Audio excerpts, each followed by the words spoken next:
मंगल मूर्ति सतगुरु मिलवे सर्वाधार। मंगल में मंगल करण विनमो बारंबार। धन्य धन्य सदगुरु सुखद महिमा कही न जाय। जो कछु कहूँ तुमरी कृपा मोते कछु न बसाय। पुनश्च सब धरती कागज करूं लेखन सब बन राय। सात समुद्र की मसी करूं गुरु गुण लिखा न जाए। बोलिए प्रेम से श्री सद्गुरु महाराज की जय। अव्यक्त रूप से विराजमान संत सद्गुरु महाराज के श्री चरणों में कोटि कोटि नमन, कोटि कोटि नमन। अव्यक्त रूप से विराजमान संत सद्गुरु महर्षि संत सेवी परमहंस जी महाराज के श्री चरणों में कोटि कोटि नमन, कोटि कोटि नमन। मंचासीन पूज्य बाबा के श्री चरणों में कोटि कोटि नमन, कोटि कोटि नमन। उपस्थित अत्यंत ही भाग्यशाली सदात्माओं, आप सबको शत शत नमन, सहस्र सहस्र नमन, लख लख नमन। श्री सद्गुरु महाराज की जय। आज आप लोगों ने सत्संग योग का पाठ सुना।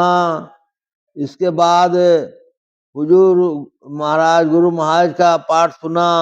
इसके बाद बड़े गुरु महाराज का पाठ भी सुना। बहुत ही उत्तम हुआ। सत्संग योग में आया कि शम विचार संतोष और साधु संग ये जो ऐसे जो हैं इनके बिना ये मोक्ष के चार द्वारपाल हैं। फिर उसमें पढ़ा कि गुरु की दया के बिना मने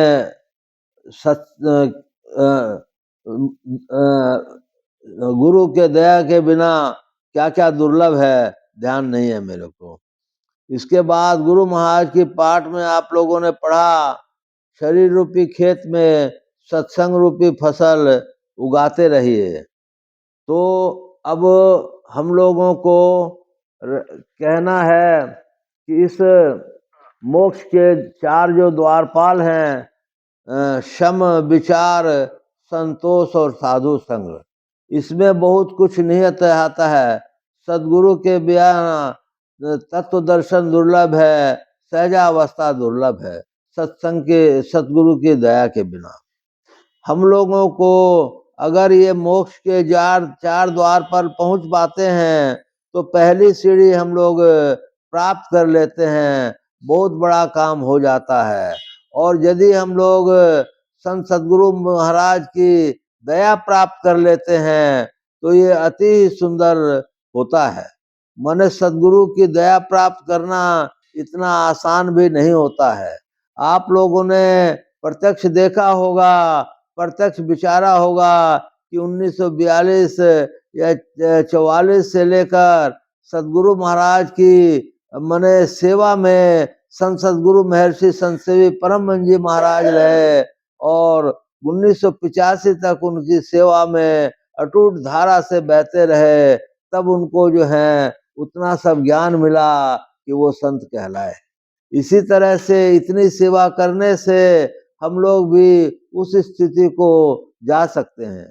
आज मैं आप लोगों को एक नाभाजी भगत की कहानी सुनाऊंगा जो पूज्य बाबा शिव नारायण बाबा ने हम लोगों को सुनाई थी। नाभाजी भगत और संत तुलसी साहब उस समय सगुनिया भक्त माने जाते थे।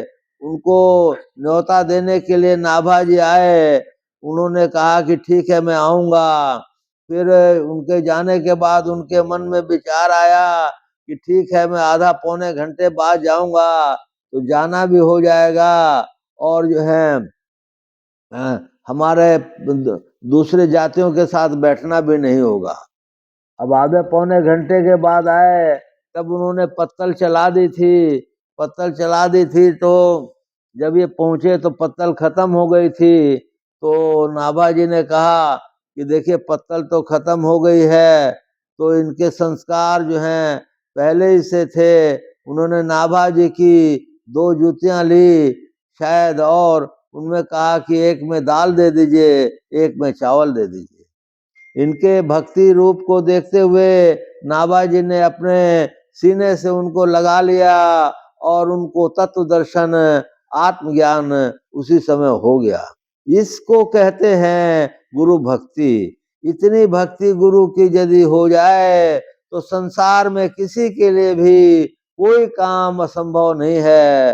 वो मोक्ष भी प्राप्त कर सकता है और ईश्वर तक भी पहुंच सकता है। इसको को प्राप्त करने के लिए आपको अपने जो हैं विचार, ख्याल, ये वो बाहरी दुनिया से चित्त हटाना पड़ेगा और ईश्वर के तरफ चित्त करना पड़ेगा।